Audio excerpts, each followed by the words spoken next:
नमस्कार दोस्तों, अनअकैडमी के इस प्लेटफॉर्म पर आप सभी का स्वागत है।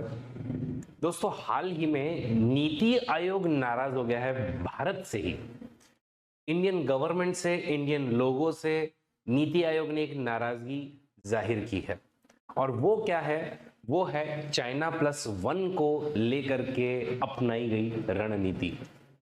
नीति आयोग का कहना है कि भाई अगर अब भी हम लोग नहीं सुधरेंगे तो कब सुधरेंगे। तो क्या है ये चाइना प्लस वन स्ट्रैटेजी? क्या नीति आयोग की ये रिपोर्ट कहती है और किस तरीके से भारत को थोड़ा सा सुधरना होगा ताकि हम लोग इस चाइना प्लस वन स्ट्रैटेजी का ज्यादा से ज्यादा फायदा ले सके। बिल्कुल इस वीडियो को अंत तक देखिएगा।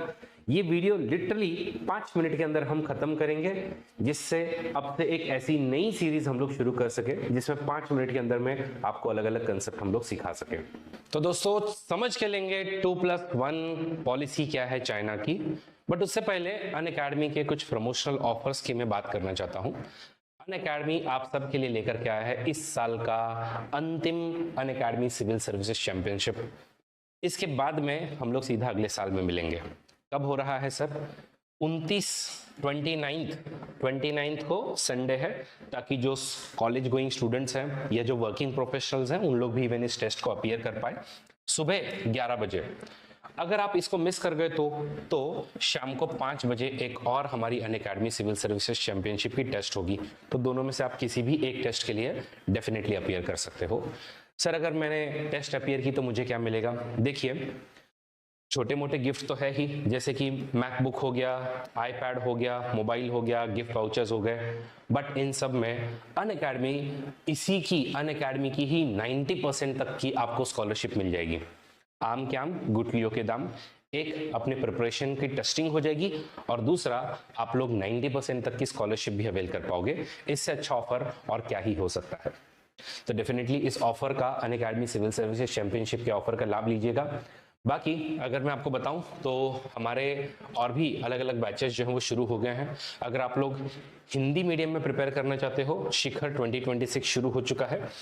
इंग्लिश यानी कि हिंदी एंड इंग्लिश मीडियम के बैच में प्रिपेयर करना चाहते हो, आरंभ बैच शुरू हो गया है।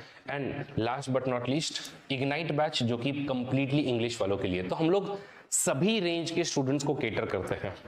नेक्स्ट अगर हम लोग बात करें तो अगर आप लोग अब तक मान लीजिए 2026 या 2027 का प्रिपरेशन कर रहे हो और आपका ऑप्शनल अब तक रह गया था, तो Unacademy history, geography, anthro, socio जैसे अलग अलग ऑप्शंस लेकर के आ रही है, और इनका लाभ आप लोग जरूर लीजिएगा। देन रैंक 1 आदित्य श्रीवास्तव, इनको सही लगा कि अगर वो अनअकैडमी के साथ में अगर प्रिपरेशन करेंगे तो शायद उनका रैंक अच्छा आ जाएगा। इसलिए जैसे ही मेंस उनकी होती है, इंटरव्यू में क्वालिफाई होते हैं, उन्होंने हमारे द लास्ट माइल प्रोग्राम के अंदर में अपने आप को एनरोल किया था। मेरा सजेशन है, इस बार जिन जिन लोगों ने मेंस क्लियर किया है, इंटरव्यू में अपीयर हो रहे हैं, रैंक 3, 18, 39, 54, इन सभी की तरह हमारे इस लास्ट माइल प्रोग्राम में जरूर एनरोल करें। आगे बढ़ते हैं और 2+1 स्ट्रैटेजी क्या है उसे शुरू करते हैं। न्यूज क्या है उस मुद्दे पर? तो न्यूज ये है कि नीति आयोग लगभग हर क्वार्टर में अपनी एक ट्रेड वॉच नाम की रिपोर्ट रिलीज करती है, जिसके अंदर में कैसे हम लोग ट्रेड कर रहे हैं, क्या हो रहा है इंटरनेशनली, क्या हो रहा है, बाकी सब ये सारी इंफॉर्मेशन इसके अंदर में दी जाती है। तो इस बार नीति आयोग नाराज भी हो गया। वो बोले, यार हम लोग अजीब बदतमीजी कर रहे हैं, चाइना प्लस वन स्ट्रैटेजी के अंदर में हम लोग बहुत ही पीछे हैं। तो किसी ने पूछा, भाई चाइना वन स्ट्रैटेजी क्या है? वो बोले, रुको रुको बताता हूं आपको चाइना प्लस वन स्ट्रैटेजी क्या है। तो ये एक ऐसी स्ट्रैटेजी है जिसके अंदर में मल्टीनेशनल कॉर्पोरेशंस जितनी भी है, खास करके जैसे आप Toyota, Foxconn, Adidas, Samsung, Apple, ऐसे जितने भी कंपनीज है जो आज तक की वर्ल्ड की फैक्ट्री कहे जाने वाले चाइना में मैन्युफैक्चर करते थे, अब उन लोग कोई एक दूसरी डेस्टिनेशन ढूंढ रहे हैं। क्यों ढूंढ रहे हैं? जहां पर उन लोग मैन्युफैक्चरिंग कर सके। रीजन बीइंग, आजकल यूएस और चाइना के बीच में ट्रेड वॉर चल रहा है, और खास करके अब ट्रंप जब इलेक्ट हो गया तो और ज्यादा ये ट्रेड वॉर बढ़ने वाला है।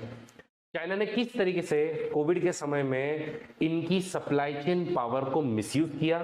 उन्होंने इनफैक्ट लोगों को ब्लैकमेल तक किया।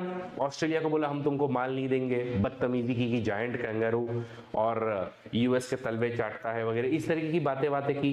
यूएस के साथ में भी बदतमीजी की। इंडिया के साथ में तो आपको पता ही होगा कि सीधा हमारे लाइन ऑफ एक्चुअल कंट्रोल पर आकर के भिड़ना शुरू हो गए हमारे लद्दाख वाले पार्ट में। तो चाइना की इन्हीं सब बदतमीजी वाली हरकतों को देख करके आजकल हर कोई चाइना को थोड़ा अलग रखना चाहता है। तो कंट्रीज ने कहा, कंट्रीज की इन अलग अलग एमएनसीज ने, मल्टीनेशनल कॉर्पोरेशंस ने कहा कि अब हम लोग, चाइना में तो हमारी फैक्ट्री है, आज के आज हम लोग बंद नहीं करेंगे, लेकिन अगर कल को यूएस ने इनके ऊपर में ट्रेड के कुछ सैंक्शंस लगाए तो हमारे ऊपर में ज्यादा इफेक्ट नहीं होना चाहिए, इसलिए हम लोग एक +1 दूसरी और कंट्री ढूंढ करके रखेंगे। अभी दूसरी कंट्री कौन सी ढूंढेंगे? तो दूसरी कंट्री में इनके पास में मल्टीपल ऑप्शंस थे। इनके पास में कौन कौन से ऑप्शंस थे? इनके पास में ऑप्शंस थे कि भाई इन लोग इंडिया आए, या फिर बांग्लादेश आए, या फिर और भी जो इनकी फ्रेंड्स है ऐसी कंट्री, इसको एक और नाम दिया गया है फ्रेंड शोरिंग। तो फ्रेंड्स में कौन है इनके? तो इनके फ्रेंड्स में आते हैं वियतनाम, जैसे साउथ ईस्ट एशियन नेशन खास करके वियतनाम हो गया, थाईलैंड हो गया, ठीक है, कंबोडिया हो गया, फिलीपींस हो गया। तो इन सब नेशंस में एज वेल एज इन लोग जो है वो इंडिया को एक वन ऑफ द डेस्टिनेशन मान रहे थे। तो नीति आयोग ने देखा कि भाई ये पिछले 2-3 सालों से ये सब कंपनीज जो है ऐसी चाइना +1 स्ट्रैटेजी अपना तो रहे हैं, इनमें से कितनी कंपनीज हैं जिन्होंने आकर के इंडिया के अंदर में इन्वेस्ट किया है? उनका कहना था 10% कंपनीज ने भी चूज नहीं किया इंडियन डेस्टिनेशन को। क्या रीजन रहे होंगे उन पर हम लोग चर्चा अवश्य करेंगे, लेकिन बहुत ही नाराज हो गया नीति आयोग। नीति आयोग पूरा खफा है, वो बोले यार ये क्या है? ठीक है, उनका ऑब्जर्वेशन है कि India has achieved very limited success in leveraging the China +1 strategy for supply chain diversification। In fact बहुत सारे कंट्रीज ने, जैसे एप्पल ने आकर के इंडिया के अंदर में खोला है, बट उन्होंने वियतनाम के अंदर में खोला, और वियतनाम का उनका काम जो आईफोन मैन्युफैक्चरिंग का है वो थोड़ा इंडिया से भी जोरों शोरों से चल रहा है। सैमसंग है, उसने भी वियतनाम में अगेन खोल के रखा हुआ है।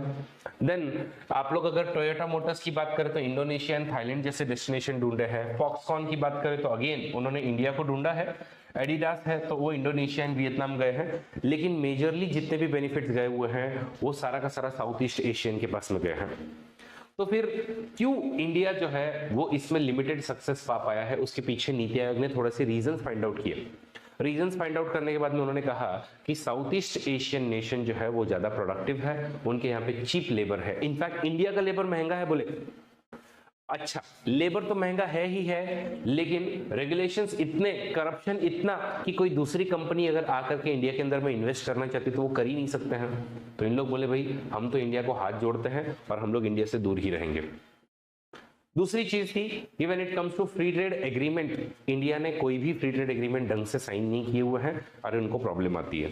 लेकिन इसमें वियतनाम, थाईलैंड जैसे जो कंट्री है, इन्होंने proactive free trade agreement sign करके रखे हैं, इवन चाइना के साथ में, जिससे क्या होता है कि इन लोग फटाफट माल जो है वो इधर से उधर बेच सके। इंडिया सिर्फ और सिर्फ निगोशिएट करता है और निकल जाता है। आसियान के साथ में भी जो इन लोग आरसेप साइन करने वाले थे, पीछे ही हट गए। तो ये प्रॉब्लम है। मार्केट शेयर मैं आपको बकायदा बता दूं कि इंडिया का आज भी लेस देन 1% मार्केट शेयर है पूरे ग्लोबल एक्सपोर्ट्स में, which is very very less, और India is missing huge opportunity right now. फिर उन्होंने कहा कि इंडिया की सप्लाई चेन के भी इश्यूज हैं, अभी भी इनका पुअर इंफ्रास्ट्रक्चर है, हाई लॉजिस्टिक कॉस्ट है, और इसके वजह से हमको जो माल भेजना पड़ता है वो बिना फालतू महंगा हो जाता है। एंड देन ईयू ने जिस तरीके से कार्बन बॉर्डर एडजस्टमेंट मैकेनिज्म वगैरह ये सब चीज़ें लाई हैं, तो इनके वजह से हमारे जो स्टील व्हील है वो भी महंगे होते जा रहे हैं, तो कोई इंडिया में आकर के इन्वेस्ट नहीं कर रहा है। तो ऐसे कुछ मल्टीपल रीजंस उन्होंने ढूंढे हैं, लेकिन मेजर रीजन आज भी हमारी लेबर प्रोडक्टिविटी को लेकर के है, और कहीं ना कहीं हमको इस मुद्दे पर काम करना ही होगा। तो क्या कर सकते हैं? अब भी नीति आयोग का कहना है भाई फटाफट स्ट्रक्चरल रिफॉर्म लाओ, प्लीज रोना धोना बंद करो, करप्शन को कम करो, रेगुलेशंस को सिंप्लीफाई करो, बाकी कंट्रीज ही फायदा उठा रही हैं। हो सकता है तो ग्लोबल स्ट्रैटेजीज अपनाओ, वियतनाम, मलेशिया, इनसे सीखो कैसे चीप लेबर देना है, टैक्स सिंप्लीफिकेशन करना है, और इंडस्ट्रीज के लिए कैसे लैंड ला करके देना है। इंडस्ट्री के क्लस्टर्स बनाओ कि ये वाले एरिया में सिर्फ और सिर्फ इसी चीज़ों की मैन्युफैक्चरिंग वगैरह होगी, थोड़ी स्किल डेवलपमेंट करो और अलग अलग सेक्टर्स को हमको बूस्ट देने की आवश्यकता है। जैसे कि हम लोग खास करके textile, leather, auto component, pharma, mobile phone, defence, इन सब को थोड़ा सा बूस्ट देने की आवश्यकता है। अगर हम सच में चाहते हैं कि ये फ्रेंड शोरिंग का, ये चाइना +1 स्ट्रैटेजी का बेनिफिट इंडिया को मिले, तो इन सब स्ट्रैटेजीज पे काम करना होगा। इस तरीके से नीति आयोग का कहना है। बाकी आप लोगों के बेनिफिट की भी बात करता हूँ। 50% ऑफ एंड एक्सटेंशन ये आपको मिलेगा सिर्फ और सिर्फ on the code Arvinda. Thank you so much for joining. मिलते हैं ऐसे ही किसी अमेजिंग अलग वीडियो में। Bye bye, let's crack it.